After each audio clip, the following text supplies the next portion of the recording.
So, hello everybody, it's time for another Top 100, and after the awesomeness of doing one on my favourite system, the Mega Drive, it feels right that I do one on my first system, which is of course the Sinclair ZX Spectrum. I got my Spectrum back in 1989, 1990 or so, first system that I got, and it is one that's stuck with me forever since. I kind of feel though for the most part with videos on the Spectrum these days, I've been kind of covering games like Super Gran or Auf Wiedersehen Pet or The Great Space Race, games that don't necessarily show the system in a good light. And so, with this Top 100, what I intend to do is show the best games of the Spectrum, the weird and wonderful selection that makes it a computer that almost stands entirely on its own. Now you'll probably find a lot of games here perhaps aren't necessarily the greatest, not necessarily the most well known, some of them are kind of flat out weird, but then that's kind of a consequence of the time that I got into the Spectrum, which was pretty late on in its life. You'll perhaps find a lot more 1 to 8K games here than you would in other lists, but there's plenty of classics to be had and plenty of cool stories along the way. So without any further ado, let's do this! So first up at number 100 we have a game called American Turbokin, a budget title for Mastertronic. Is it a good game? Not really. It's a perfectly okay top-down racer. You do some jumps here and there, you trying to avoid getting blown up by helicopters and planes that are chasing you for some reason, avoid cars that will blow you up, and take one turns and try not to take one turns, although you can't really predict where you're going to go a lot of the time. It's not a great game, but it's one that I played a lot back in the day. And the same applies to number 99, Super Stuntman, another budget title from Codemasters, which is basically exactly the same game as American Turbokin, only this one came out first and is therefore the original, so as far as cheap budget top-down racers go, this one's better than American Turbokin, which is clearly just a Super Stuntman rip-off. Both of these games are perfectly okay, they're nothing to write home about, but they're 5-minute distractions, and you can't say better than that for $2.99, can ya? At number 98 we have Capp from Mirrorsoft. This is one of those Spectrum games where, quite frankly, you play it and you don't really have much of an idea of what's even going on. You play as Capp, the cloth-capped scrounger, wide boy who was in the pages of the Mirror. You have to avoid your wife, otherwise you'll get into a fight with her. You have to avoid the cops because you'll probably get into a fight with them. You have to find your gyro, you have to put some bets on, try and get into the pub to have a drink, all sorts of stuff like that. It's all very stereotypical 1980s stuff, but it takes me back. Number 97, Biggles, The Secret Weapon. This is based off a quite terrible UK film, I believe, that is also based off the classic comic featuring the dashing pilot. You have several mini-games in this one. There's the main game where you pilot a biplane and try and bomb some stuff. There's another game where you jump all over some buildings and try to avoid getting caught. And then there's a kind of shooter game as well to go along with it, a sort of run and gunner. None of these games are particularly good, but this was a game that I got for totally free off one of the cover tapes. I think it was on a Your Sinclair one, if memory serves me right. And the cover tape was, with all the many games that used to come on tapes every month, was one of the big parts of my Spectrum fandom. So you'll find a lot of games like this one that aren't necessarily great, but I played them a lot because, well, I got them for free. 720 Degrees is at number 96. This is an arcade conversion by US Gold. I don't think it's a particularly well liked one, but it is one that I enjoyed back in the day. I've always had a soft spot for 720 as an arcade game. You go and you try to avoid the flies, you do these little courses here and there, some downhill, some slalom, some jump tracks, gradually upgrade your skater. Tony Hawk's it is not, but it was a fine little bit of Duderino action back in the days. Number 95, Enduro Racer. Now this is actually a really decent arcade conversion as far as the specky goes. This is a great little one from Activision, I think, did this one, obviously from the Sega arcade. Some people would probably rank this one a lot higher than number 95. I think the only reason why it's kind of down here is because I'm terrible at Enduro Racer. I can't really say anything bad about this game. As far as specky arcade conversions go, it's pretty top drawer, but I'm just kind of bad at this game, but the quality of it, the nice music and the actual conversion of the arcade game itself means it ought to have a place on the list. At number 94 we have another Mastertronic budget game, a game called Angle Ball. Angle Ball is kind of a strange take on pool in that you have this weird angular table and you have different combinations of the balls that you have to get down in a certain amount of tries, try not to miss too many, so on and so forth. If you've ever played the NES game Lunar Pool, which is a perfectly good game, this is kind of similar in that it's less of an actual pool game and more of a puzzle in how you actually get these balls down in time. Decent little game. A nice effort for the short money it costs. And so we move on to number 93, our second appearance from Codemasters in this list, Monte Carlo Casino. It's a casino game. You've got your blackjack, your roulette, your craps, your poker, and your slot machine. None of it is particularly special, but this game does kind of have a place because I do think, if I remember rightly, this might just have been the first Spectrum game that I played, or at least the first one that I remember playing. I certainly remember it being one that I got very early on. Again, like a lot of Codemasters games, it was a budget title. You picked these games up from a corner shop, you played a couple of quid, and this was definitely one of the first of them. I think it was either this or, I don't know, something like Postman Pat by Alternative, but that game's terrible and this game isn't. It's just an average casino game. But those memories, it being right up there as one of the first Specky titles I played, gets it a place on the list. At number 92 we have Booty. Often called a bit of a Specky classic in some circles, this game by Firebird is a game where you play as a pirate sort of fellow. You've smuggled your way on a ship and you've got to get the keys in a certain fashion to unlock the doors and get yourself as much booty as possible without getting caught by any of the other swashbuckling sods on the ship. It's a bit of nice arcade fun, nothing that sets the world on fire. It's got a very nice title screen, mind you, pretty nice for 48k. An early title, I think this was one of the first that Firebird or Telecom Soft or whatever you'd wish to call them, I think this is one of their first ones that they ever released, and it was quite a hit back in the day, if memory serves. At number 91, Rockford. Rockford is it's a Balderdash clone. It's a Balderdash clone where you can play in 4 different worlds. I think you've got a hunter, you've got a chef, you have a cowboy, and you have another one.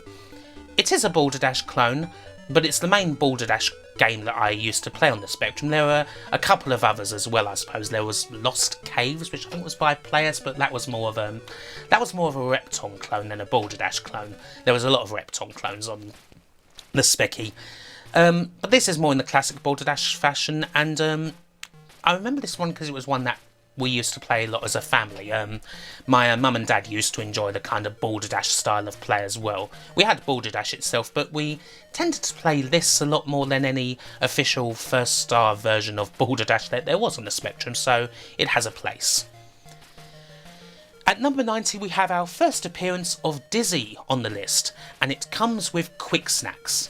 This is a kind of a puzzle game where you have to collect the various fruits that are around, and you generally do this by pushing a lot of the sort of tiles about, try and make sure you get rid of all the enemies because they will snap you off pretty quickly if you don't, and yeah, then just try and collect the fruit. It's kind of fast paced, it's 128k game with pretty nice graphics and some decent speech samples, which is something you often got with the Codemaster games. You've got something like Quick Snacks. Actually surprisingly clear for the Spectrum considering some of their other ones.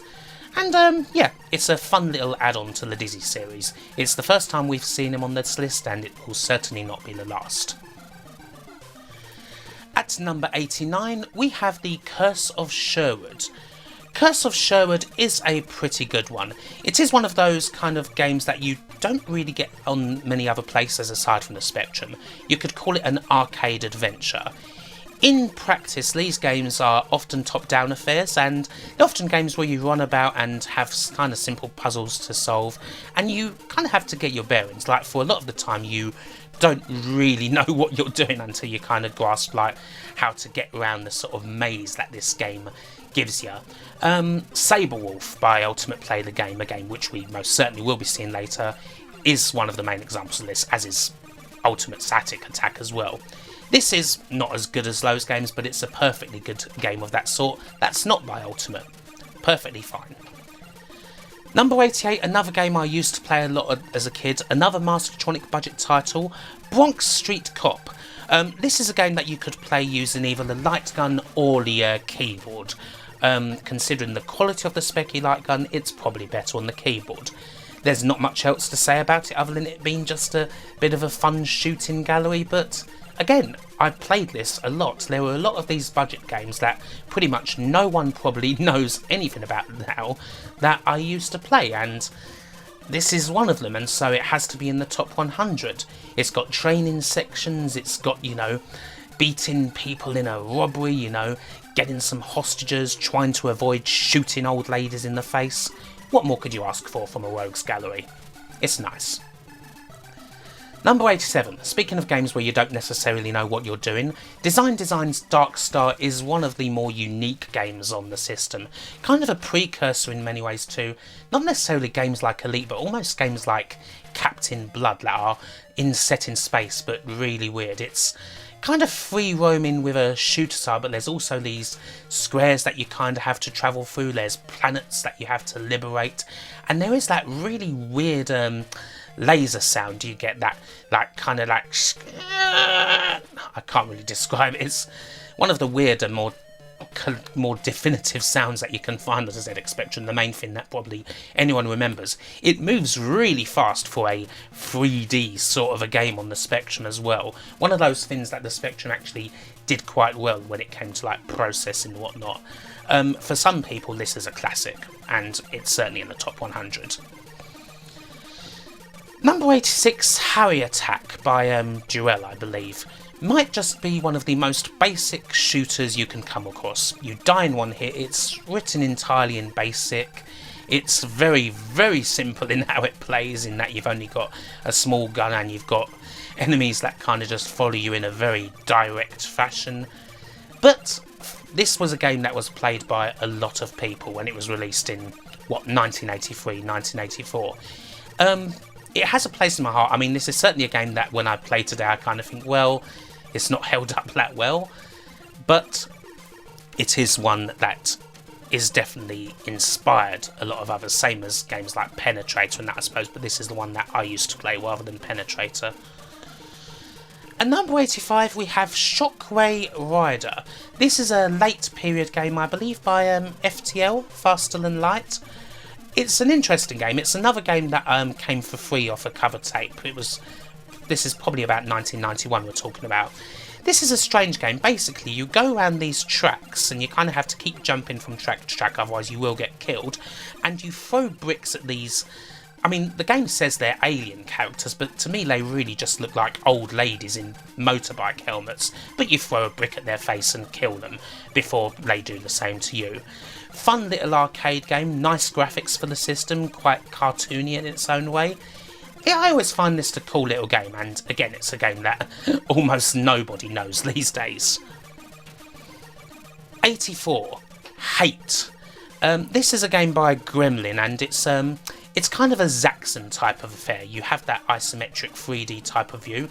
The main gimmick here that differentiates it from something like Zaxxon is not only do you have a plane to fly around in, but you also have a tank on the ground. You pick up the various little beacons as you go from stage to stage, and just try and avoid getting killed.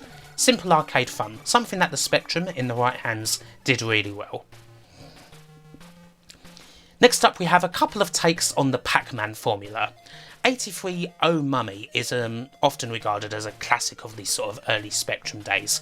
This take on the Pac-Man formula is all about risk-reward. You've got your explorer, you go through the tombs, you traverse, what's the word I'm looking for? Like, you go around each square, you're looking for the mummy and you're looking for the key, and you're also looking for any other loot that you can find along the way. It's a totally simple, basic game, but even though I've often said, oh, this game's written entirely in BASIC, there's a lot of cases where just because the game's written in BASIC doesn't mean it isn't very good, and Oh Mummy is certainly very good. It has a nice arcade appeal, so much so someone even remade it for the Mega Drive a few years back, and so it's got a lasting appeal. And number 82 is another game from my childhood, and another appearance by Dizzy, Fast Food. This take on the Pac-Man formula is a bit more traditional. Basically, you play as Dizzy, you've got different fast food items to get, you have to avoid some ghosts, there's more power-ups here than there would be in Pac-Man, but you even get some little cutscenes in between every couple of stages, the same as you would in Pac-Man. And it has, of course, a classic Oliver Twins voice sample. Fast food! Something like that. Speaking of the Oliver Twins, their first game for Codemasters is in at number 81, Super Robin Hood. Dizzy hadn't really come into play yet, but this game kinda set up the Oliver Twins arcade adventure formula. You've got various things to collect, you've got a hero with some fine animation. In this one you can actually shoot things, being Robin Hood, you know, you have a bow and arrow and you can certainly be shooting some of the bastards that you find along your way. It was a very popular game, one that kind of set the Ollies stall out early as a pretty top developer on the Spectrum, which is most certainly what they would become by the sort of 1990 or so, when they were responsible for, I think they said, about a third of the budget sales for the Spectrum. They did quite a lot, and this was one of their first. At number 80, we have Guizor, obviously better known as Contra. You wouldn't think that the Spectrum would have a decent version of Guizor or Contra, but this is actually a good arcade conversion. It's pretty fast, like the original, there's nothing slow about it. It actually scrolls as well really nicely, and you did not often get horizontal scrolling on the Spectrum. It's pretty intact, there's no stages missing or anything like that. You've got the horizontal stages and you've got the sort of third person stages as well. You know, you've kind of got all the Contra stuff. You've got in-game music, and you've got decent play. So really, as far as the Spectrum goes, this is as bloody good a conversion of Guizor. It's obviously not as good as the NES Contra, but it's good for the system. The Oliver Twins are back again at number 79, BMX Simulator. Fast and Furious game this. There's a few games like this that the Oliver Twins made. Grand Prix Simulator is one, Championship Jet Ski Simulator is another. BMX Simulator of those is the one that sticks out to me. Is it the weirdness of the bikes? Is it the actual really nice look of the stages? You know, you've actually got the sort of ramps and hills and inclines. There's a lot of things about this that I enjoy, perhaps more so than the more basic Grand Prix Simulator or the kind of a bit too tiny jet ski game. It's a good one. You tend to crash a lot, which can be annoying, but I like it. Number 78, Putt, the first game by Joffa Smith. This is the one in that Commercial Breaks documentary. You see a young Joffa demonstrating and he looks so afraid of the camera, bless him. But this is a good and weird game. I think the main thing most people remember about this, I mean, it is kind of just a basic action-adventure type game, but you do have a lot of awesome drawings as well. You have, you know, Joffa Says RIP, the broken ZX Spectrums, the Can of Zup, and all the different other weird creations that came from the mind of Joffa. And the game itself is not half bad either. Not his greatest, he would certainly make better later on, but it's good. We're going back to the Oliver Twins yet again for number 77. Advanced Pinball Simulator. Just another impression of the voice sample there. Pinball effects this is not, but this is the first pinball game that I ever played. The ball physics are as basic as they come. The table is pretty damn basic as well, makes NES Pinball look like Pinball Dreams. But it's addictive, as a lot of decent, basic, fast-paced pinball games are. You know, you just put this on and you chill with it for 10 minutes. You probably won't beat it, because there's some weird goals to do that are kind of annoying and hard, so, you know, you might not bother with that, but you'll certainly have fun with it for the short time that you get it. And that's what you want out of a Codemasters budget title. Absolutely brilliant, as they used to say for every freaking game they ever released. At number 76, Ping Pong. Ping Pong is probably mostly remembered for the The music, which had the famous Plip Plop engine, which was created by Joffa Smith and sounded damn good on 48K. Also the other sound effects that it had. The actual game itself is a fine conversion of a pretty basic and nondescript Konami arcade game, which actually Joffa tended to end up being involved with quite a lot. He was involved with this one, and obviously there's others that he programmed, which we'll be seeing later. The large static shouting at the end of every point is certainly something that a lot of people are familiar with. People might find it quite annoying these days, but when you're kind of used to just single-digit beeps, something like this was something that stood out from the crowd. Number 75, we have Leaderboard. Leaderboard, a good classic relaxing golf simulator. This is undoubtedly a game that's more famous on the Commodore 64, but I used to play it quite a bit on the Spectrum, and it really came in a nice package. You know, you had almost anything you would need to go out on an actual golf, and you had all the yardage and big maps of the course, a sort of lovingly created back package for what is, by nowadays standards, a quite basic but actually still very playable golf game. Not bad at all. Number 74, another game that would mostly be described as a classic, Saboteur. And it is a classic. It's moody, it's dark, it's got that kind of stealth nature about it, and a lot of games where you tend to end up throwing bricks to knock people out, they tend to be pretty good. There's always something satisfying about bricking an enemy in the face. And of course this game is made by one Colin Townsend, and I'll never forget one time at Play Expo Blackpool having a cigarette with Colin and him, and instead of talking about Saboteur as most of people probably would with him, we ended up talking about his work on the Game Gear conversion of Rise of the Robots. So that's kind of perhaps why I know Colin Townsend more than this legendary game that he created that was one of the most popular and most critically acclaimed Spectrum games ever released. But lovely guy, and a damn good game. Number 73, Flying Shark, another really solid arcade conversion. A great little shoot 'em up, converted by Graft Gold. The only thing about this game that's not necessarily great is that you wish it kind of had a bit more in the way of music, but still, having said that, the game is so playable, and it certainly hits the spot a lot more than a lot of other shoot-em-up efforts do on this system. This is a really good one. At number 72 we have Rockman. The first thing people might think when they see this game is, my god, is it garish. Seriously, the colours are just so bright. But once you get past that, which may not be to everyone's taste, you actually have a fine little sort of Lode Runner-esque type game. Collect all the mushrooms and try not to die at the hands of any of the ghosts or skulls that are roaming about the place. And again, a game with a lot of nostalgia to me. I think that this and Rockford both came on the same tape actually. So Rockford was side A, Rockman was side B. Two similar games. For £3, you can't go wrong. And us as a family, we love playing both of them, so that's why Rockman really sticks out to me. Number 71, Gremlins Jack the Nipper.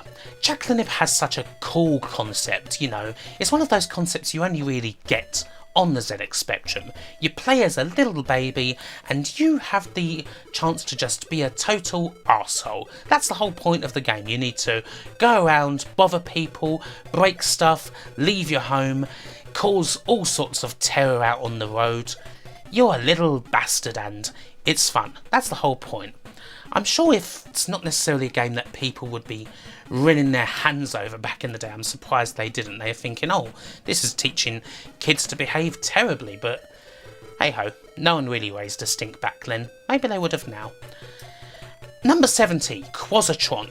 QuasiTron is a very interesting one. Again, this was a game that I would played on a cover tape back in the day. It was released again in another Your Sinclair one, and it's basically the Commodore 64 version of Paradroid. Paradroid in itself is generally regarded as a C64 classic, and QuasiTron on the Spectrum is kind of a similar game in many ways, but also different in that you have the isometric setup and there's a bit more sort of, well, the graphics are much more uniquely Spectrum. You still have these strange fights that you have with the other droids that are prowling around the grounds, and it is another one of those games where you kind of have to play it a few times to really know what the hell is going on, but once you do, you find something with a nice moody atmosphere and nice gameplay to go along with it. Number 69, Cookie is the first appearance on this list from the almighty Ultimate Play the Game.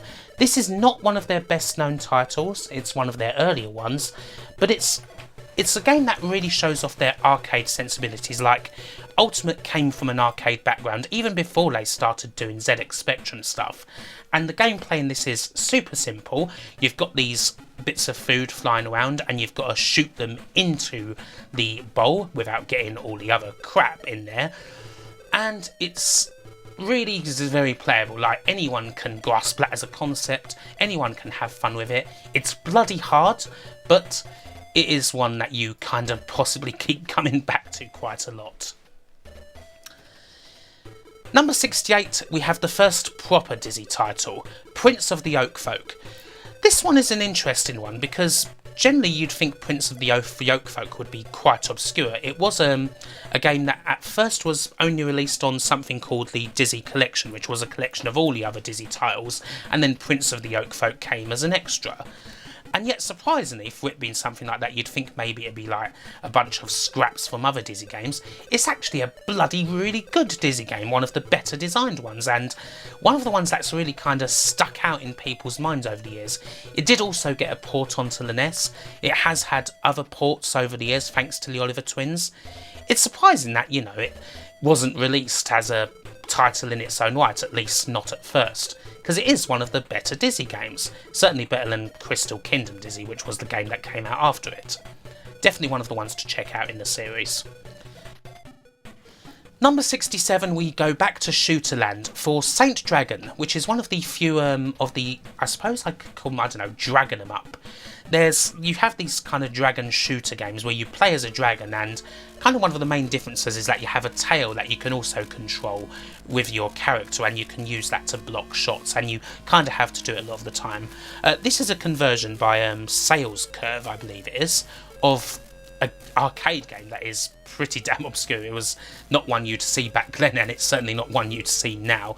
No one remembers Saint Dragon except me, I think, and I used to love this game. I used to love playing the demo. It used to have a unique vibe that a lot of other Spectrum games didn't necessarily have. It's got great music, at least on the title screen, and it's a bloody tough cookie as well. Came in an awesome package, I always liked games that had nothing else on the title screen but a picture, and this was one of them. This is another thing I kind of remember about it. And for a shooter on the system, it actually plays fast and well. It helps that it's 1 to 8K, but yeah, it's a good one. One to check out. Better than Dragon Breed, which is the other Spectrum game in this subgenre. Number 66, a more famous shooter, we have Faster Than Light's Light Force. This is probably one of the first shooters that Spectrum fans would think of when it comes to top-down vertical shooters.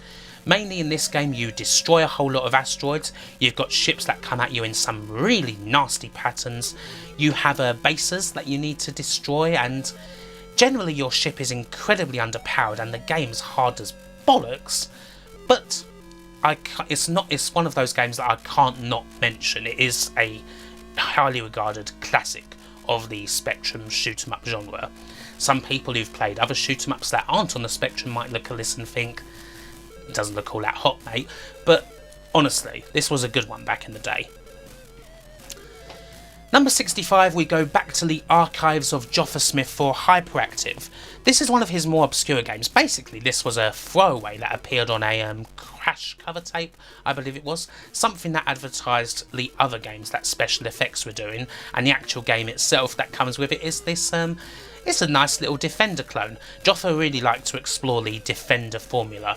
There's some little twists to this that make it kind of good. The dragon stages, the different sort of waves that you go through to make things fresh. And like a lot of Joffa games, it just can't help play good. It may well have been a throwaway that he only knocked together in like a few days, but the graphics are fun, the gameplay itself is brilliant. It's just one of those titles. Joffa's one of those guys who at some points just couldn't really put a foot on this system. It was his system of choice after all. Number 64, a game that's perhaps quite infamous and certainly isn't good, but I have so many memories associated with it. Grange Hill. Grange Hill is not a good adventure game. It's got really silly and cringy parts, like, you know, the just say no moment where you take drugs off the pusher and you get a long description about how you die. You've got Hollow, who doesn't follow you, who just tends to stop every couple of screens, and you constantly have to jog him and say, come on Hollow, for heaven's sake, come on Hollow. You've got some annoying puzzles. You've got glass sides that are on the edge of the screen, so that as soon as you step into the screen, you step on them and you die. You've got all these things that make it a not good game. And yet this was a game that I played with my dad so much, and for that, I have these very fond memories. I have a lot of nostalgia for Grange Hill. And a game like this, even if looking back on it, it's really not very good, those memories are irreplaceable, so it has to be on the list. Number 63, we have, without question, the greatest darts game ever made, 180. 180 has a very simple system about it that's generally easy to get to grips with, but you can still end up screwing up. You've got the hand, the disembodied hand that moves diagonally across the screen, and you carefully have to put it into position, just at the right position to make sure that you hit that treble 20 or that double that you're going for. I find this system, even though it's probably not the hardest to learn, it's certainly a lot better than having a system where, you know, you've got this really shaky hand that's just kind of a bit stupid really, and just makes the game a bit of a random affair. 180 is a hell of a lot more playable than that. It's got that kind of 80s pubby, vizzy kind of vibe about its graphics, and these are all things that I like and I have a lot of good memories of. So yeah, it's the best darts game ever made. Nothing else has ever come close to it. There aren't that many darts games, but it's still a good one, mark my words. I suppose number 62 might be a surprising one, considering it is one of the iconic, most influential Spectrum games, Nightlaw. Now, Nightlaw is certainly not a game I'm ever going to say isn't a massively influential one. This was huge back when it was released. There was virtually nothing like it, that kind of cinematic, isometric adventure type feel. It really was something special, you know, the metamorphosis between man and wolf, the puzzles that you had to do. All of these are good things. The only reason, and it's a totally personal one, why games like this don't come too high on the list is because I am absolutely god-awful at them. Seriously, I've played so many of these games, and in 95% of them, I honestly have no idea what I'm doing in the slightest.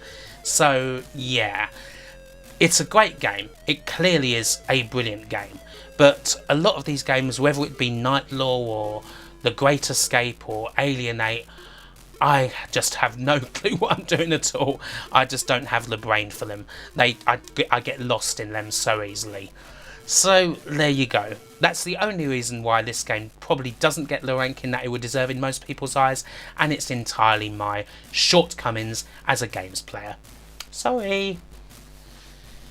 Number 61, Highway Encounter by Vortex Software, a Costa Panay game. Actually, he also did Hate, which we saw earlier. Not many games like this one exist. Basically, it's an escort game.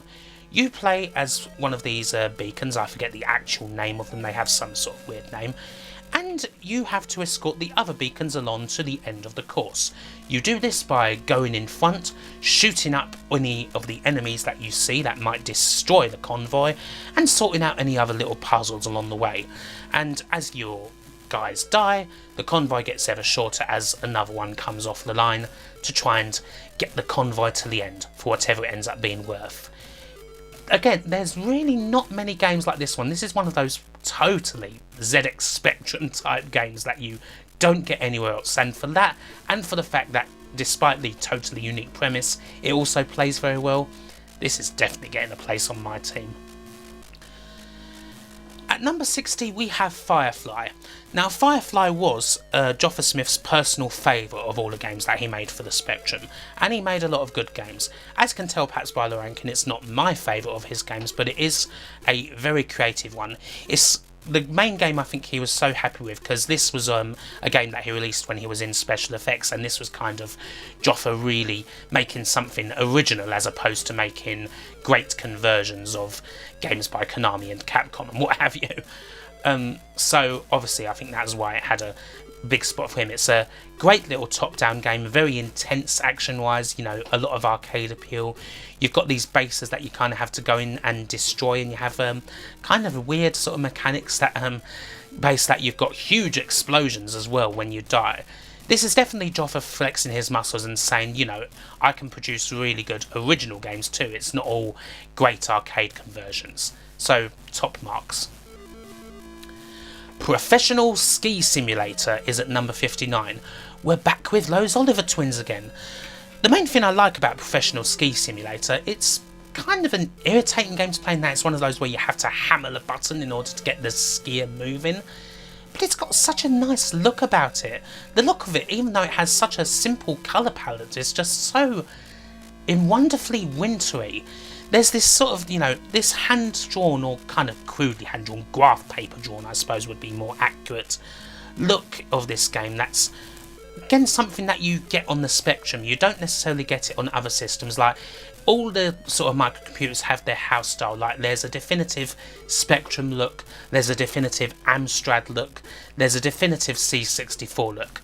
And the Spectrum is my favourite of all these looks, even if it doesn't necessarily have the colour that a lot of Amstrad and C64 games have. There's, I don't know, it's like, it's more of a drawing, and that's something that really appeals to me. And weirdly, this cheap little Codemasters budget game by the Oliver twins is one of the first games that comes to mind on that front. I just think you don't get a game that looks like Professional Ski Simulator on the Amstrad or the Commodore 64. So that's why that game's on here. Number 58, another Specky classic, in fact a game that got ported to quite a lot of places, Cybernoid by Raffaele Cecco. I can never know how to pronounce it. Cecco? Raffaele Cecco? I'm totally butchering his name, but you know who I'm talking about. A guy responsible for many really strong arcade adventure style games, and this is no exception. This and its sequel, but my heart is with the original one. Awesome music for a start, that always helps. Awesome effects all over the shop.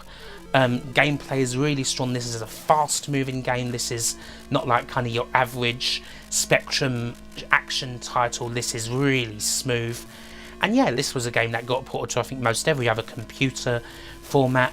It was on the Amiga as well. It even made its way to the NES, and not many Spectrum games did. And I think generally on most of those platforms, the people that have played it tend to like this game a lot. For good reason.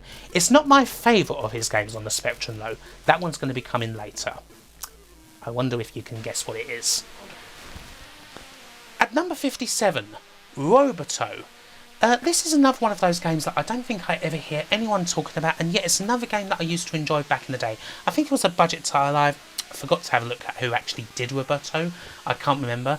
This is one where you kind of glide about a lot with your robot, and you have to destroy all these little things and find the exit, and there's some really intricate movements that you have to do. It's bloody difficult, in other words, and it's maze-like as well, which obviously doesn't help matters. You know, you've got to collect things, and as always, and try to find the way to the exit, which is obviously going to be the most convoluted and most difficult route possible.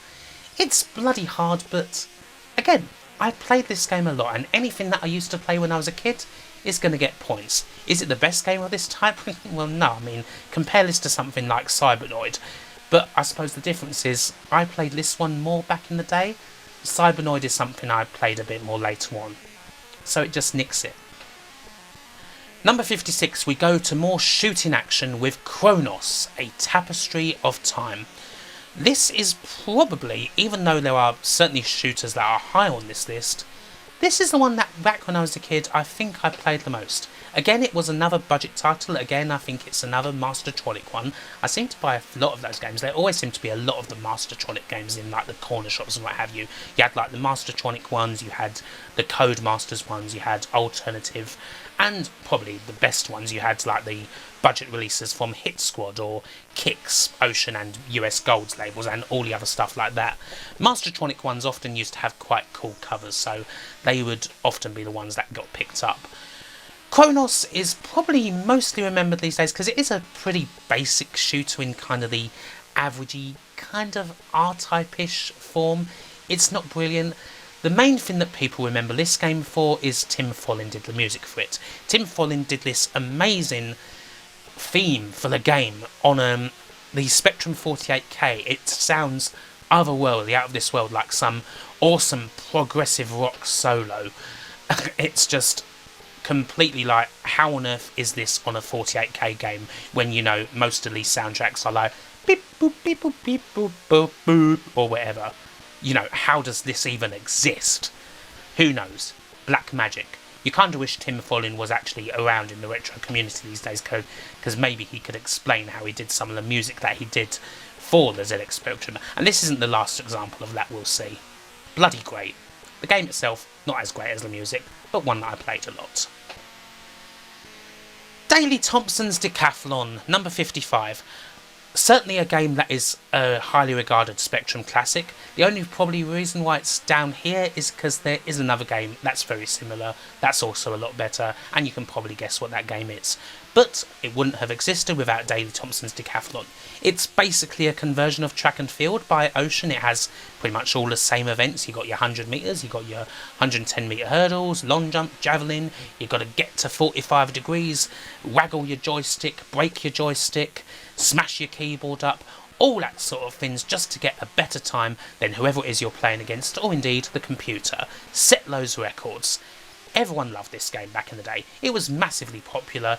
It was one of those games that really put Ocean Software on the map and helped them on their way to becoming the biggest software house in the company in Europe, one of the biggest in the world by the end of the decade.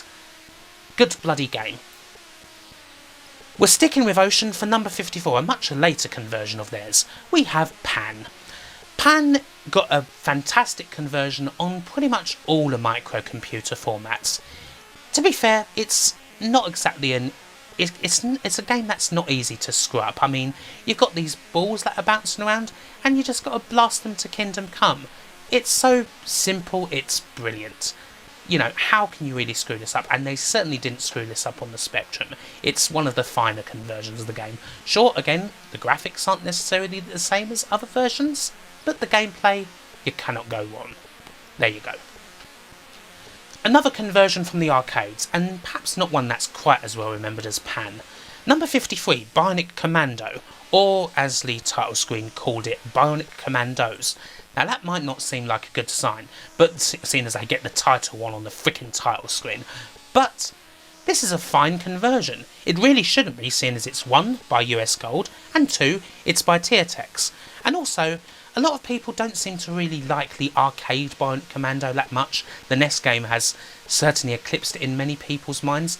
I'm one of those weird people who actually does really like the arcade Bionic Commando. I think it's a perfectly fine, you know, platformer with, you know, the unique gimmick of having the grappling hook. And it plays really fast, and it certainly plays fast on this specky version. This is very smooth.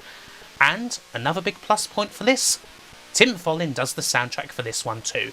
Tim Follin provides some fantastic versions of the classic Bionic Commando theme songs. It's brilliant music all the way through.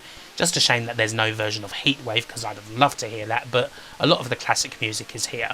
And there's multiple theme music as well, which it's not something you often got on the Spectrum. So for all those reasons and more, this is a game that's really high up with me. I played this one a lot. Attic Attack is number 52, another one of those die-hard Spectrum classics. It's an arcade adventure. Again, it's not necessarily a game. You might play this game and think, what the hell am I even supposed to do here? But you'll still have a lot of fun with it, because like a lot of Ultimate games, it is so damn fast. Like, Ultimate games are perhaps faster than any other games that anyone released on the system. Seriously, you can just blitz through this game at lightning speed. When you consider a lot of other games were just so damn janky, especially in the early period, like 1983, 84, especially in that period when Ultimate made most of their classic games, games like Attic Attack were kind of a different league. So, yeah, props to that, and this is obviously one of their finest ones. It has a lot of personality. It was massively inspirational to a lot of people. It obviously deserves to be on this list. A lot of people would probably think this should be higher, but there's a lot of personal stuff on this list that kind of ends up eking this one just outside the top 50. Speaking of personal stuff, number 51, How to Be a Complete Bastard. What a title for a start. This is a game that again came off a cover tape, off one of the Your Sinclair cover tapes, this one. A funny story, I mean, I must have been about 6 years old when this game was on a cover tape, 5, 6 years old. And I'm just reading the magazine, as you do. I like to read aloud, I like to read things aloud. And so, you know, I'm reading out the names of the games on the demo tape, and what do I say in front of my parents? How to be a complete bastard! Oi, what are you doing? Slap. Well, actually, no, not slap. That didn't happen. My parents never used to hit me, but they certainly gave me a bit of a bollocking for that one. And it was like, well, it's just what it says. I didn't know what the word bastard means. I don't know that's a swear word. I'm 5 years old, you know. I'm just innocent. Despite this, they still allowed me to buy Your Sinclair and Crash, so, you know, it wasn't all that bad in the end. The actual game itself is a weird one where, well, you do exactly what it says on the tin. You play as Adrian Edmondson, because it's based off his book, and you cause havoc. You burn fins, you take different fins and, you know, you poke people in the arse with scissors, you eat curry and then fart to clear a room, you squeeze your zits in a mirror, you urinate in a bush. All these terrible things happen at this house party and you are responsible for it. Get drunk, have a fight, fart everywhere, generally just burn the place down. Bad taste, an 80s classic. So we get into the top 50 and we start it with Moonquester. Now, this might be quite a simple arcade game, already a few years old by the time this Spectrum conversion came out. You know, it's kind of a Space Invaders, Gallagher type thing, but it's still quite a pretty damn accurate conversion, especially considering the Spectrum. I mean, you've even got the proper fonts and everything, so how can you really go wrong with this one? Nice bit of arcade action and pretty damn well done for the Specky. At number 49, another classic, Kickstart 2. Sadly no Peter Purvis in this game, but you do get a bit of the Specky's take on Trowel Biking.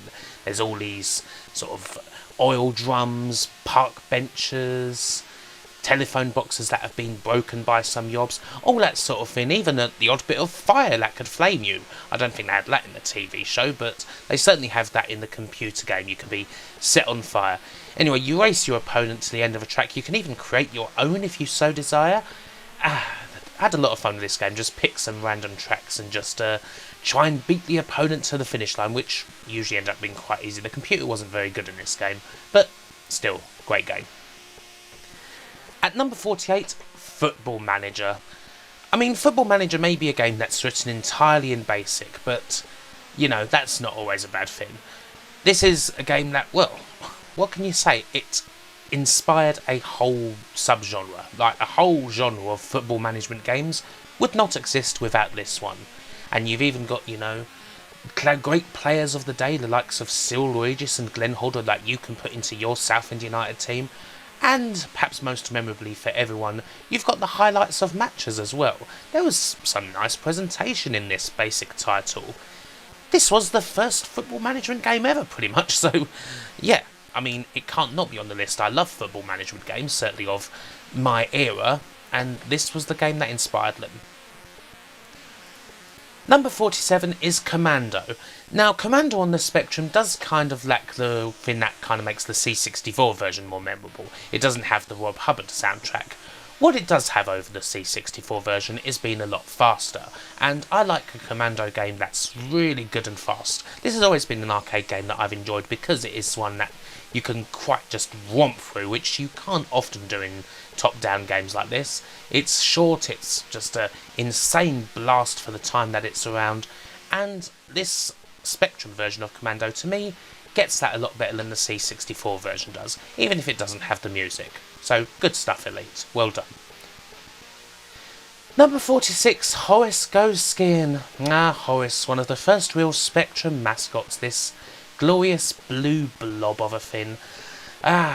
Several games back in the day, Hungry Horace, Horace Goes Skiing, Horace and the Spiders, mostly kind of rip-offs of things like Pac-Man a lot. And this Horace Goes Skiing, of course, has the big element of Frogger as you cross the road and try to get your skis without being run over by an ambulance, ironically enough. And then, well, you do that and you just go through a relaxing ski and try not to smash your poor blue blob onto any trees. These were very popular games back in the day. They've remained some of the most memorable Specky games in the eyes of many. It's a shame that we don't really know what happened to their creator. William Tan, one of the first famous specky creators, made these games, then apparently got sick and then, well, left the business. Never did anything else. Who knows? Here's an interesting one for number 45. A Day in the Life. This is, what's weird about this one? I cannot think of many games that actually allow you to play as a system's creator on other machines. Like, where's the, the game that allows you to play as, I don't know, guy from Nintendo, I forget his bloody name, or, where's something that allows you to play as, I don't know, Yu Suzuki from Sega? No such games really exist, but on the Spectrum, you can play as Sir Clive Sinclair, in not just this game, but several games. This game is a particularly fun one, as it's kind of a mazy style game where you control Sir Clive Sinclair in a day of his life, specifically a day where he's going to get knighted by the Queen, but not before getting on a train, grabbing his FT, having a sneaky little pint, all that sort of good stuff first. It's very, very British. I like this game, it's quite amusing. Number 44, ATV Simulator, another game from back in the day. This is a lot like Kickstart 2 actually, that just came before, but this game is probably a fair bit better. Codemasters budget title. This one not done by the Oliver Twins for a change. This was coded by a guy named Tim Miller. And I can remember that guy's name, but I can't remember the head of Nintendo's name. Oh well. Anyway, Tim Miller created a very good game here where you take your quad bike and try not to savagely injure yourself on angry birds and seals who are going to try and throw a beach ball at you, and all the various other obstacles that you have to take on with your all-terrain vehicle. I used to be so addicted to this game, and I still, whenever I play it, I still desperately try to finish it. It's been 30 years nearly that I've been playing this game. I've still never managed to quite finish the bugger. It's not even that long or even that difficult, but I just can't manage it. Maybe one day. Speaking of games that are hard, at number 43, Simbel Profanation.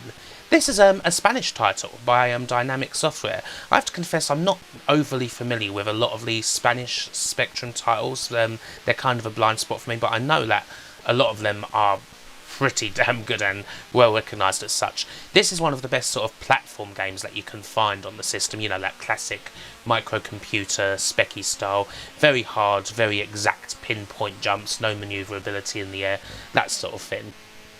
It is very difficult, but it has a kind of Indiana Jones vibe. Like, what if Indiana Jones had been turned into this weird ball-like creature and now you have to try and bring him back to normal? That's kind of what Simbel Profanation is, and that title is awesome as well, so yeah, gotta be on the list. Number 42, we have Mikey, another classic from the mind of Joffa Smith. Again, Joffa Smith takes an arcade game by Konami, a very obscure arcade game by Konami. I don't think I've ever seen an actual arcade of Mikey anywhere, not exactly one of their greatest. And he makes some magic out of it. He makes this game where you play as Mikey, a classic, he's a pupil, he's a kiss stealer, he's got to give kisses out to all the other guys in the class before the teacher grabs him and, I don't know, beats him up and puts him in the hospital. There's a multitude of levels that you have to go through, all the while avoiding these teachers who want to beat Mikey up. It is great arcade fun with a few nice little secrets as well to be getting on with, and lots of personality. And also, Beatles' A Hard Day's Night on the soundtrack. Couldn't get away with that now. Number 41, we go back to the isometric adventure type games for Head Over Heels. Again, Head Over Heels does fall into the category of being one of these games, and thus not a game that I'm any good at all, but it is pretty much regarded as, Night Law was the game that kind of started these things off. Head Over Heels is probably the one that's recognised as the best. It's John Ritzman and Bernie Drummond, two legendary programmers from the day. It has all the personality. It's a long, satisfying adventure for the people who've played it. It's a game that I've certainly watched being played a lot, and I enjoy watching it being played. I enjoy watching it being played because I feel I get it more than what I do when I actually play it. A massive hit game on the Spectrum and on most every other format that it came on. Can't not be on the list. Another specky icon at number 40, you've seen him, you know him already, it's Dizzy again. Dizzy 2, Treasure Island Dizzy.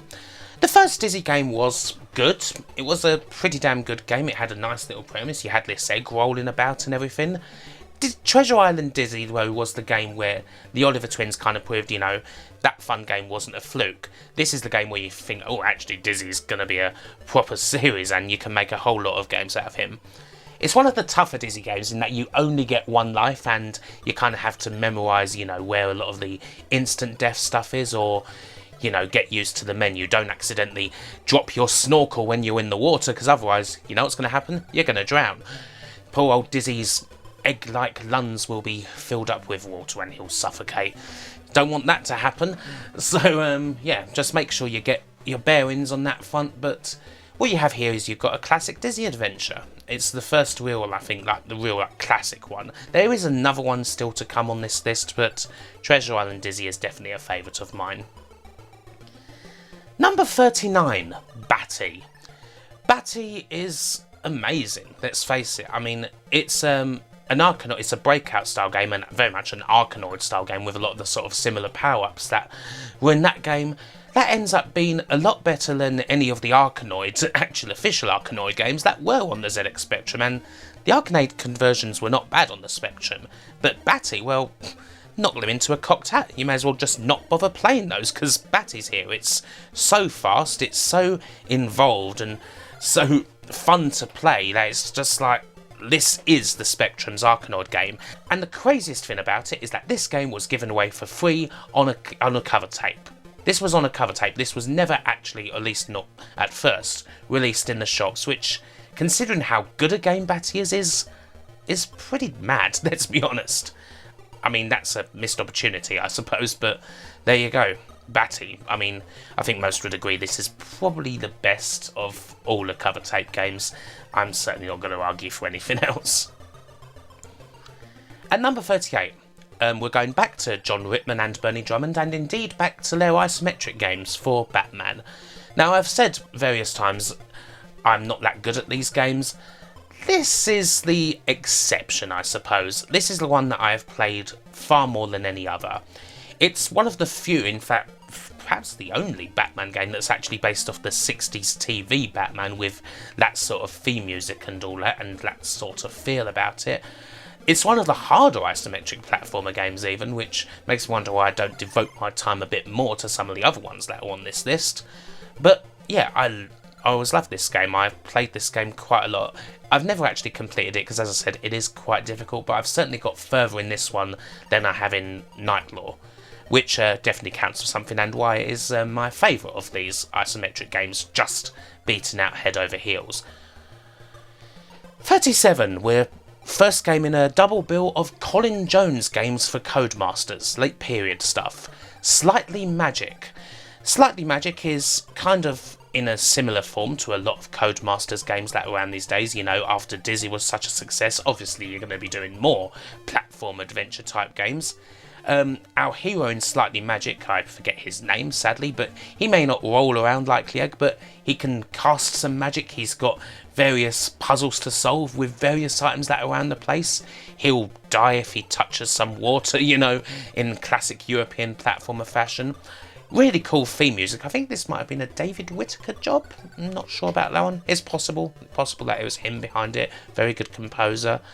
This is a really good 1-8K game, actually. I mean, by the time we get to the last couple of years of the Specky's life, which this kind of game came out in, Codemasters were kind of swamping the market. You had games like this, Prince Clumsy, Spike in Transylvania, Captain Dynamo. Like, they were, God, responsible for so much of the system's output by the end.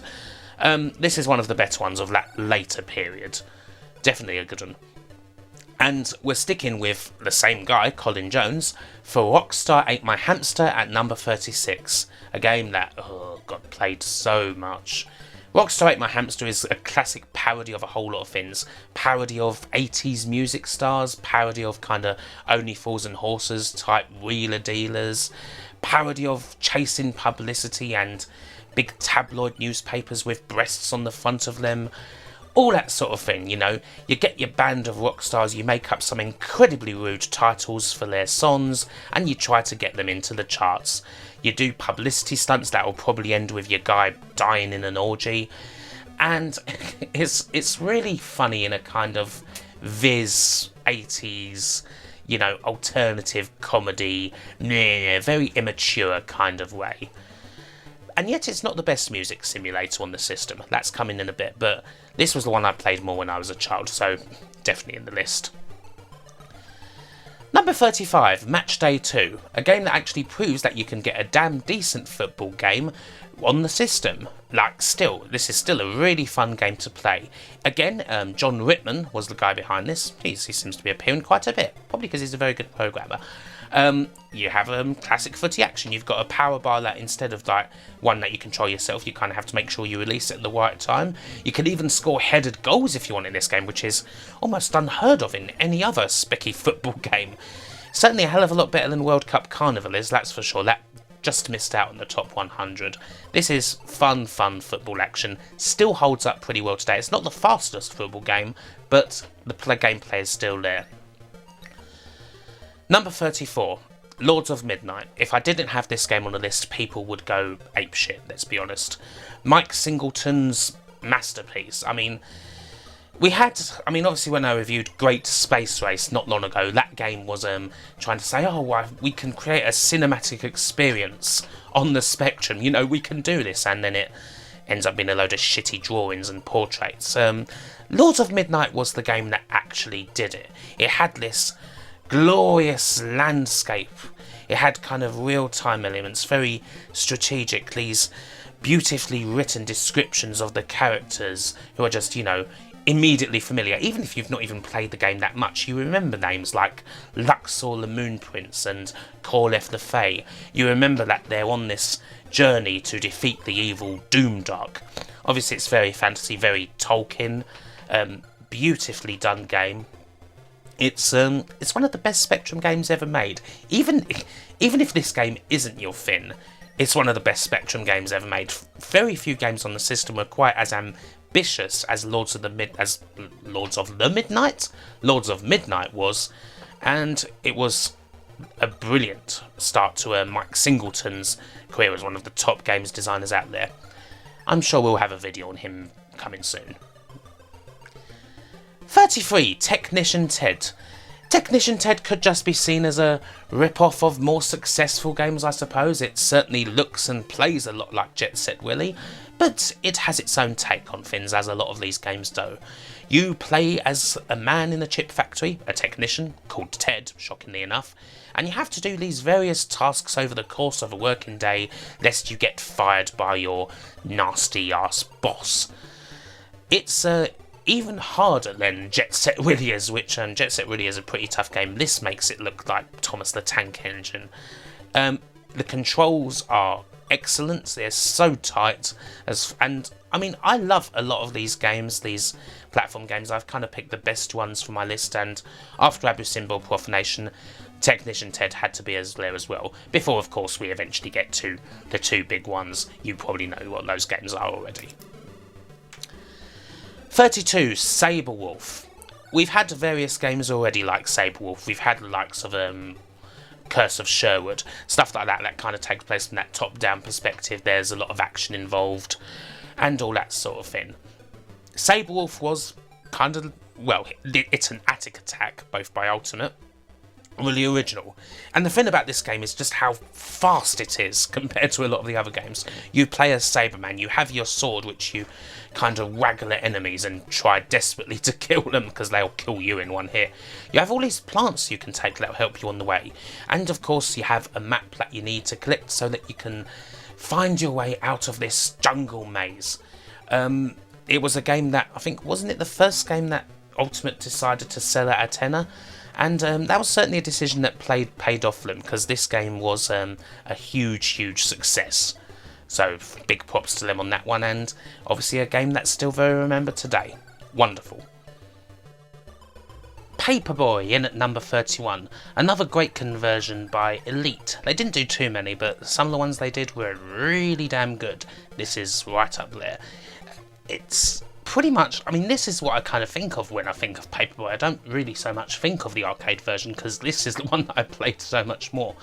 Again, like Commando before, the thing about this conversion, it may not have the graphics, but it's fast, it's really fast, and it's got all the other general fun features of the game. You know, it's fun to throw newspapers at houses, maybe you get them in the mailbox, maybe you smash them straight through someone's window. Either way, you know, Paperboy delivers.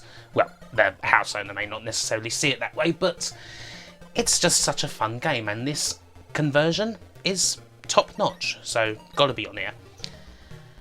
Number 30 we have, after several Dizzy games, we have the top Dizzy game. It is Fantasy World Dizzy. Tough decision for me between this one and Treasure Island Dizzy. These are the ones that I played quite a lot.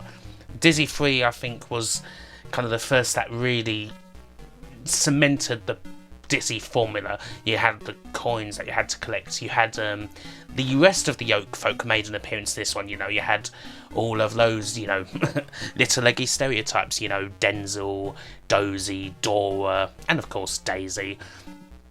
You have more of, you know, the fun action here and there. It's not quite as ridiculously unfair as Treasure Island Dizzy was, in that you got more than one life. It's the proper Dizzy formula. This is the one that, after this one, all the other games would be going with. So, for me, that's why Fantasy World Dizzy just about managed to pip the rest of them to the post.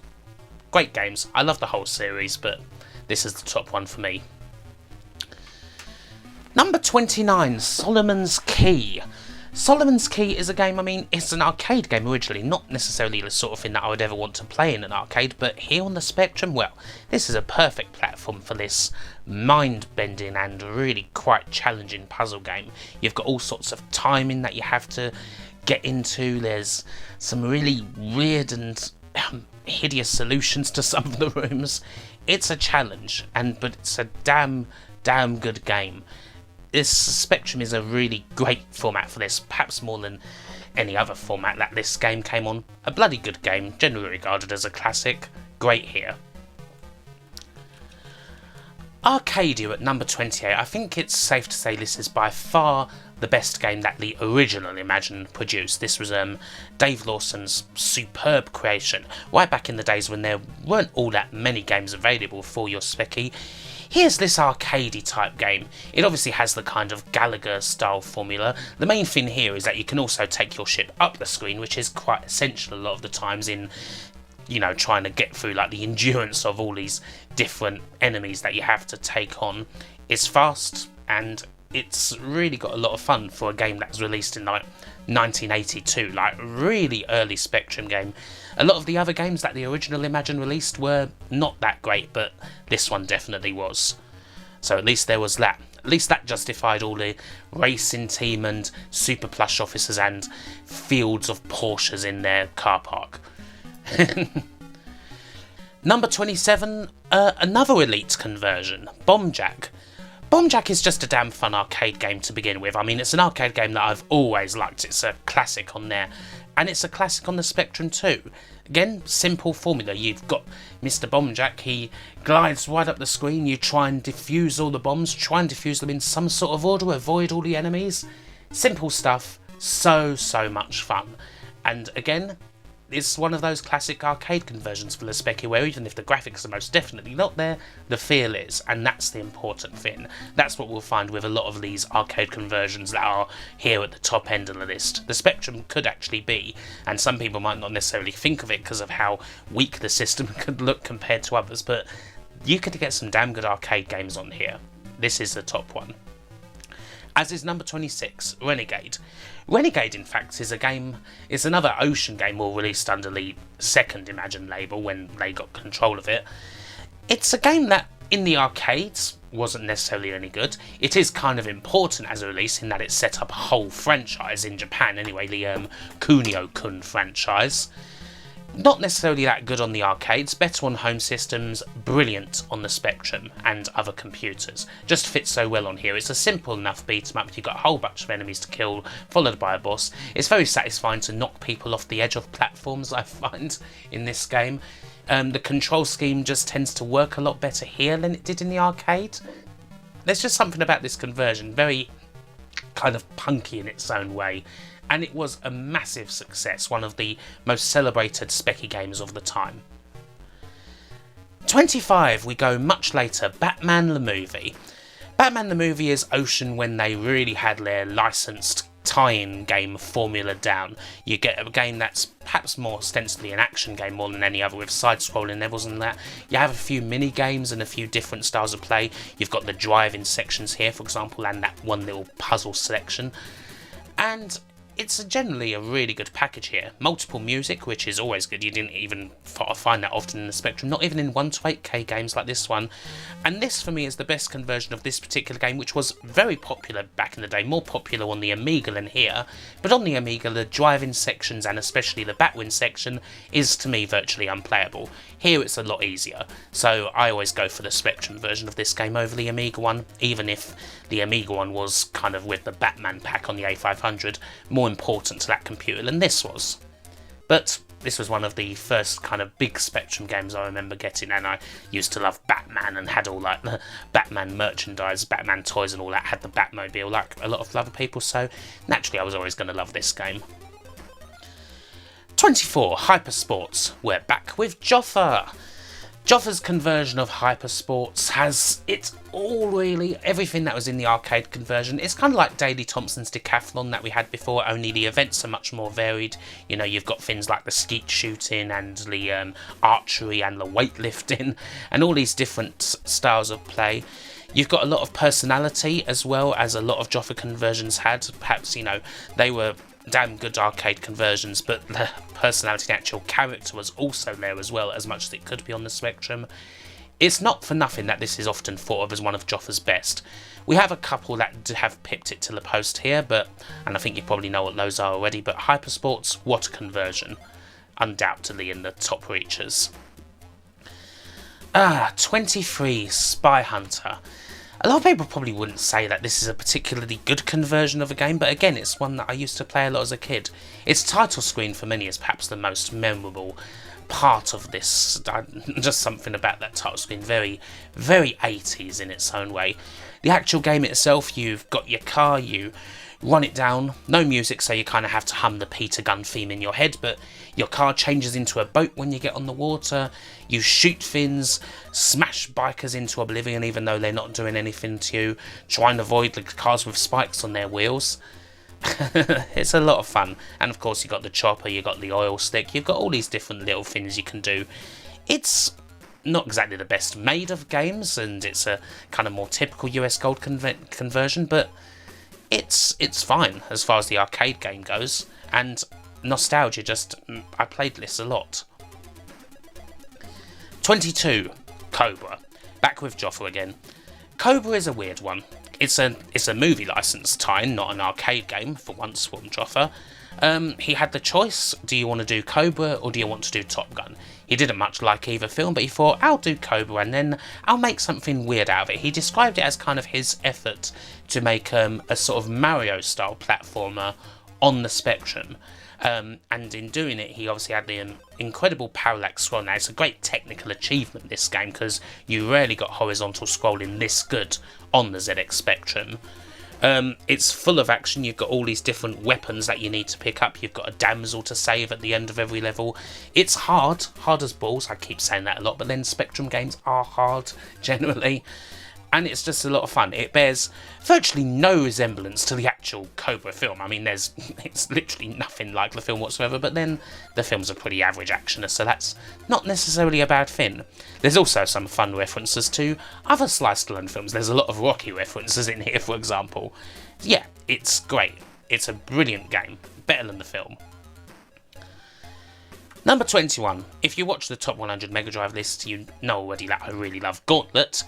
And Gauntlet had a cracking Spectrum conversion. This was done by Gremlin, this conversion, and it's not got the graphics or anything, and it's not got like infinite levels or whatever like the arcade game has. I don't think it has infinite levels, but hey ho.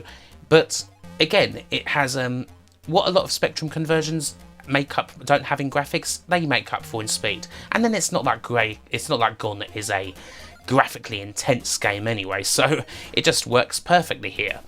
And this is a superb conversion by Gremlin, a great studio in their own right that we've already seen several times. And yeah, it's Gauntlet, a fine conversion of Gauntlet. Not necessarily Gauntlet 4 level, but as good as like a lot of the original conversions of the game used to get. And so now we enter the top 20, and we start the top 20 with Target Renegade. Now, because Renegade, the arcade conversion that Imagine released, was such a success on the Spectrum and other systems, and Konami weren't particularly interested, or rather Tecmo were not particularly interested in doing too much more with it, Ocean decided to kind of take them all in their own court and do some conversions or do some sequels for Renegade for the home market. And Target Renegade is a really great sequel. It is the best sort of beat 'em up on the system. It's like as good an arcade beat 'em up as you're really going to get on the Spectrum. It's not Streets of Rage 2 or anything, but it's got all like the moves, it's got different weapons that you need to get. It's certainly a hell of a lot better than the Spectrum conversion of Double Dragon, which is god awful, and a lot of like the other ones that kind of came out later, like conversions of Golden Axe, Final Fight, Shadow Warriors and all that just weren't really saying much. This is undoubtedly the best of them. You know, it kind of paid for them to take the Renegade formula and do their own weird thing with it that was kind of completely different from what it went on to in Japan when it went on to Kunio-kun. So no, a fantastic sequel, and I'm so glad that Renegade at least managed to get one great sequel. I mean, there was two brilliant Renegade games on the computers, the original and Target Renegade, and it's a shame that they just didn't release any other, you know. There wasn't another Renegade game, there wasn't some horrible thing, you know, where Renegade went and did time travel into prehistoric eras and fought dinosaurs and all that. That game just didn't exist. And so at number 19 we have Cabal, a game by Jim Bagley, or a conversion by Jim Bagley. One of the nicest guys in the whole of the retro gaming scene. One of the kind of classic programmers for the system who came on a bit later, was in the special effects and did a couple of cracking arcade conversions that naturally we're going to be seeing. And Cabal, great arcade game to begin with, of course. You run across the bottom of the screen, try to avoid bullets and blow up everything in sight. What more do you want from an arcade game, let's be honest? And yeah, it works perfectly on the Spectrum. It really does. Again, the feel is there. What more do you want? Great graphics as well, great big text and all of that. Really a fun game on the system. Number 18 then, Dan Dare, Pilot of the Future. Another one of those classics that I used to play a whole bunch as a kid, by some guys called the Gang of Five. The basic premise of this side-scrolling action is that you control the almighty classic British hero Dan Dare in his fight against the Mekon.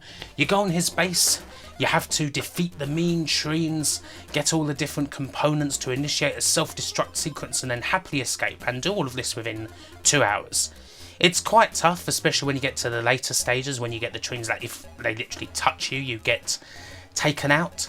And all sorts of other things, kind of a war of attrition type game, and a damn fun one. A lot more fun. There was quite a few Dan Dare games, mostly by the same people. This is for me the best one, much better than Dan Dare's 2 or 3 or that weird Commodore 64 game. This is the one that I played the most by far. I had all of them, but yeah, this was most definitely the one for me. A really good side-scrolling action game for the Specky. Number 17, The Biz, the other great music game on the system. The Biz has an amazing story behind it. Again, it's a game that was written entirely in BASIC, released by Virgin, and it's all about the struggles of forming a band, getting shitty gigs all over the place, trying to release singles, competing with a rival band, all sorts of different things happening on the way. You can get addicted to drink and drugs, you can lose your van, you can write songs, get yourself a dry ice machine to up your presentation, all these little things. It's kind of a darkly comic game in many ways, and it has an amazing story behind it. This game was written by one Chris Seavey, fresh out of his experience with the Freshies. He decided to write this game almost about his own experiences in the music business. And Chris Seavey is the man, much missed late great Chris Seavey, as he would go on to become Timperley's #1 comedian, the bloody fantastic Frank Sidebottom. But before that, he did this, and that's one of the quite fun stories I feel of the whole microcomputer age. A classic game, I mean one that I I mean, it's a legitimately quite fun management game. I've played this game for hours trying to get my band anywhere. I mean, Rockstar Ate My Hamster when I was a kid used to be the top game like this for me. I got to Biz a bit later on, but yeah, the Biz kind of knocks Rockstar into a cocked hat. Great game. At number 16 we have Midnight Resistance, another fantastic arcade conversion, another one by Jim Bagley. This is one of the great late period conversions, I think. It's it's pretty much, I mean, Midnight Resistance is kind of a weird arcade game in many ways in how it controls and all that, and somehow this specky version manages to get it across kind of brilliantly, like better than any other version that I've played of this game. And it was rightly a huge success. Like, this is one of those ocean conversions. There's some really great ones, especially in like the kind of 1988 to 1990 period.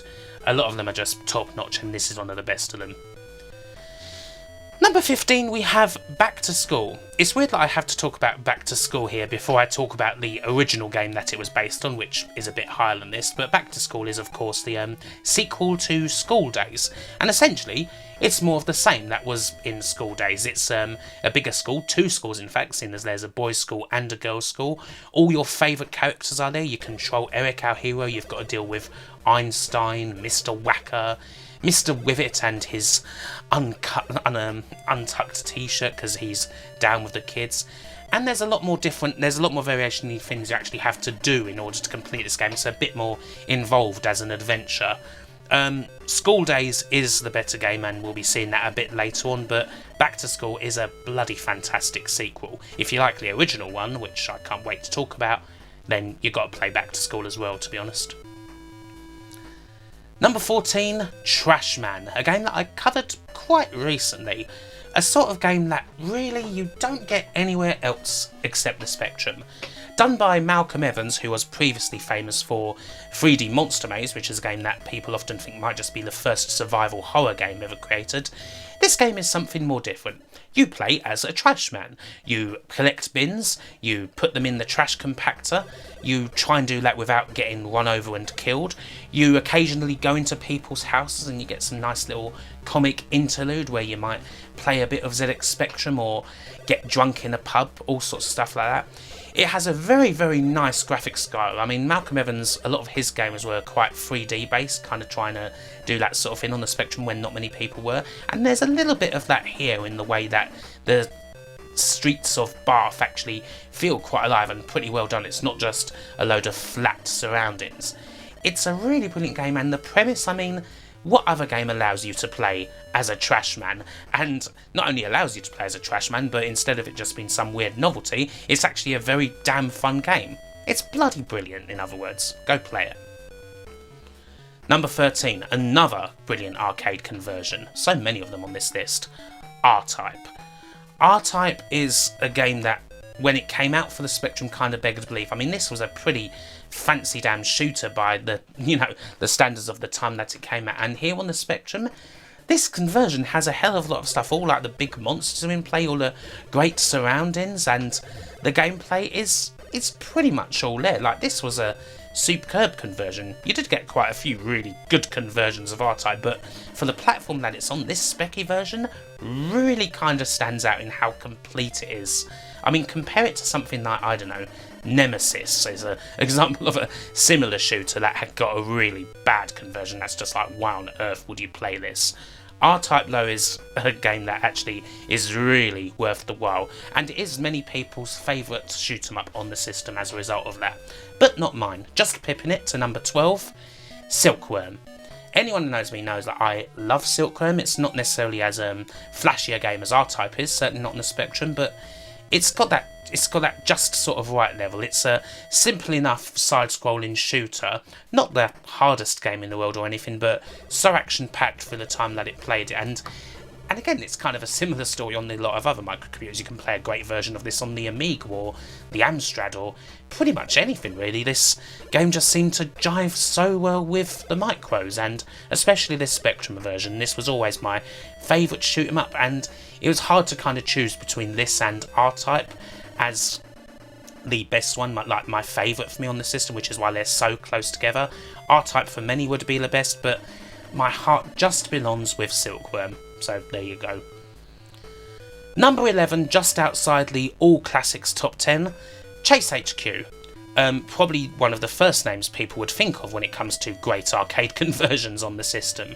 Chase HQ got staggering microcomputer ports, both this one and also I have to say the one for the Amstrad as well. Much love to that one. They're both superb conversions of a pretty good arcade game, but again, here on the Spectrum, it really has. It's got all the speed that you'd want from a racing game, which you certainly don't often get. Again, compare this to something like Outrun on the ZX Spectrum, and it's a different league. You got all the turbo boosting, all like the fun just car chasing and gradually smashing the villain's car to pieces. All the, the little banter is all there. It's such a good conversion of the game, one of Ocean's finest hours. Number 10, we're into the top 10 now. All these games are damn great, and they're not all arcade conversions. Some of them are, but our first one certainly isn't. Exelon. Oh, this game. Exelon is a classic by Rafael Checo. Probably not quite as famous as Cybernoid is. Cybernoid certainly got a lot more ports, but Exelon is my favourite. It's fantastic. It's a flick screen action sort of game where you kind of has some puzzle elements to it and some along with like the fairly frantic action elements that it delivers to you from screen to screen as you gradually try and make your way through. Make sure you time your rockets carefully while also trying to avoid getting blasted, because sometimes this game can quite easily overwhelm you if you're not on your toes. Great graphics, some of the best graphics that you'll find on the Spectrum, full stop. I mean, it was a 1:8K game to be fair, but it was brilliant. Exelon is, Rafael Checo is generally regarded as one of the best programmers for the system, and to me, this is his masterpiece over Cybernoid and over Stormlord, which was a better game on the microcomputers than it was on like the Mega Drive. Great game. Number 9, we have Chucky Egg. Oh, Nigel Alderton's Chucky Egg. A great example of something that was obviously not a conversion from the arcade or anything, but has so many great arcade sensibilities all in place that you could almost think that it could be a conversion from the arcade. This game is one that was brilliant on a lot of formats. A lot of people would say that this is better on the BBC Micro. To me, the Speccy and BBC Micro versions of this are about the same. Fantastic, rush about, collect all the eggs, avoid all the birds. You gotta. It's a shame chicken egg farming isn't anything like this in real life. If it was, it would be certainly a job that everyone would want to do, even despite the risks involved of being pecked to death or falling down a random elevator shaft. This game is so addictive, so much fun. Number 8, Jet Set Willy. Yep, we had to get to these games eventually. Matthew Smith's classics. Jet Set Willy, again, the sequel doesn't quite come to the original, which is a kind of weird dynamic, but here we go. Jet Set Willy was obviously a massive advance of everything that Manic Miner was. Instead of having just the different single screen levels, you now had an entire mansion to explore, full of these weird enemies, weird guardians as they used to be called, and all these classic room names and that everyone remembers, the security guard, Norman Looney, we must perform a Quirker Fleeg, and all the other different things that lurk around Miner Willy's mansion. It is a mad game, and one that was, by all accounts, incredibly stressful on Matthew Smith, to the point where he doesn't really like talking about it these days. And yes, the original release was very buggy, to say the least, to the point where you couldn't even finish it, but there's no doubt it's one of the most classic games ever to release for the Specky. Number 7, Robocop. Robocop, I just remember, the classic, the big box that it came in just for a start. I used to love Robocop back in the day. I mean, who didn't when that sort of came down the pike? The story of how Ocean managed to get the license for this game as well is kind of something. They got Robocop pretty early on for almost nothing, because no one really thought the film was going to be as massive a hit as it was. They ended up collaborating with Data East, which is why this and the arcade conversion is so similar. And the game's brilliant, and it was such a huge seller as well. Seriously, I mean, this was a game that was on top of in the Specky charts for years. It really was, and rightly so, because as a side-scrolling game with a few other little quirks here and there, a few little puzzly things, it's great. It's one of the best action games you'll find on the system. It kind of set up Ocean in terms of like the endless tie-ins that they would do, and almost became like a fin of parody. And some of them were not necessarily that great after Robocop, but this was the one that they knocked it out of the park on, and it set them up and made them one of the biggest software houses going. So yeah, you can't not have Robocop here. At number 6 we have the top ultimate play the game, and it's Jetpack. Jetpack, one of their very first games, a game in such a tiny space of memory, just a single screen and just a load of frantic action as you try and destroy your monsters while gradually assembling your ship and then fueling it up enough to get yourself to the next screen. It's so simple in its execution, but again, this is a game by people who, even before their Spectrum times, were kind of doing stuff in the arcades, and that sort of experience really comes out when you have a game like Jetpack. I mean, compare this game to a lot of the other like crappy like clones of Space Invaders that you could find on the system back in the time that this was released, like 1983. It's a different level entirely. This and Arcadia were like, wow, okay, this is a different school. Rightly a classic. So we enter the top 5, and we start the top 5 with School Days. Probably my favourite Spectrum game when I was a kid. This and the one that eventually hits number 1 on this list would be my 2 favourites back from when I originally had the Spectrum. Again, kind of like Trash Man before it, School Days is the sort of thing you almost can't envision it being anywhere else but the Spectrum. Has such a beautiful premise. You play as Eric. You have to hit all the shields and then find the code to get your report, while also going through a regular school day. You've got to show up to lessons. You've got to avoid getting lines. You've got to generally try to behave well and then do the bad things like jump and get the shields or hit your catapult off teachers' heads while they're not looking, especially so they can then be blamed on someone else. There's often other little tasks you have to do, like try and stop Einstein from telling on you, or try and avoid Angel Face because he's got the mumps. So beautifully 80s, the characterisation as well. I mean, I mentioned a lot of them when I talked about Back to School, but all those people are here and they're just so wonderfully observed in that kind of 80s, or well, almost going before that, like that classic like British school book sort of way. You know, there's certainly some sort of archetype that anyone will recognise at least one of them in when they play School Days. I certainly did. An absolute classic. Really, really wonderful. Number 4, for me, Jet Set Willy is just pipped out by Manic Miner. Manic Miner is Matthew Smith's original, of course. Probably the game he's generally most proud of. I mean, when you try to talk about Jet Set Willy with Manic Miner, he gets a bit clammy. When you talk about Manic Miner, Tim, you can't stop talking about it. This is certainly the game that he prefers, and it's the game that I prefer. I just kind of find it, I mean, I love like the mansion whole, like the open layout of Jet Set Willy, but for me this is just such a tightly focused experience, and there's something about almost every level in this game. Like there's something quite fun talking about, whether it's Eugene's lair, and it's a reference to Eugene Evans, a guy who we've talked about in the past, actually going into like the forests of Endor, and it being 1984, whatever, no one got sued over it, or 1983 even.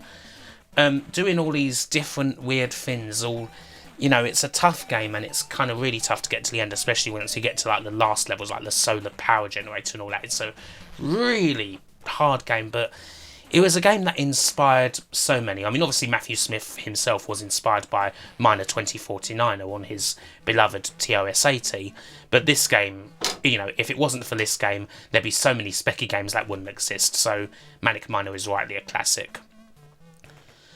Number 3, Rainbow Islands. I love this game generally. I love it in the arcade. I love it in almost all the versions that exist of this game, but here on the Specky, I don't know, it's just, this is the best version to me.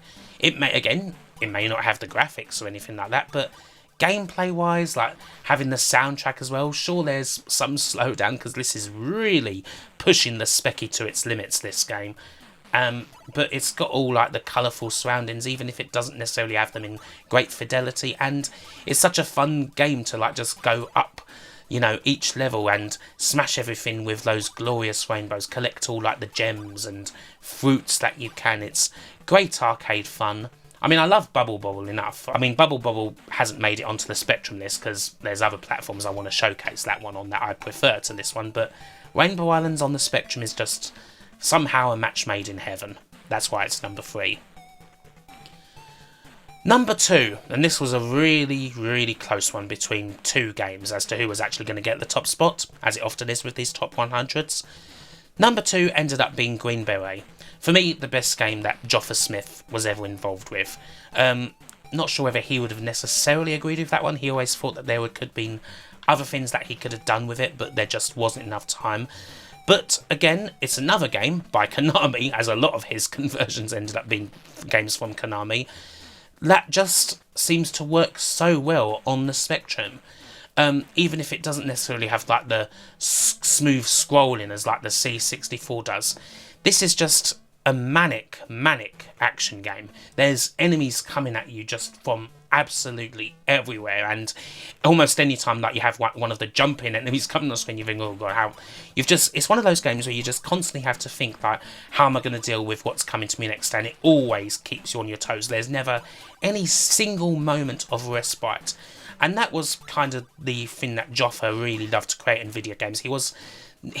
Arcades was in his blood. He was never much for like having games with like big stories or anything like that. He loved simple arcade experiences, and to me that's why Green Beret is, for me, his definitive work, and that's why it's number 2. Probably the best programmer on the Spectrum for my money. This is his top game, and so yeah, it was very, very close to being number 1.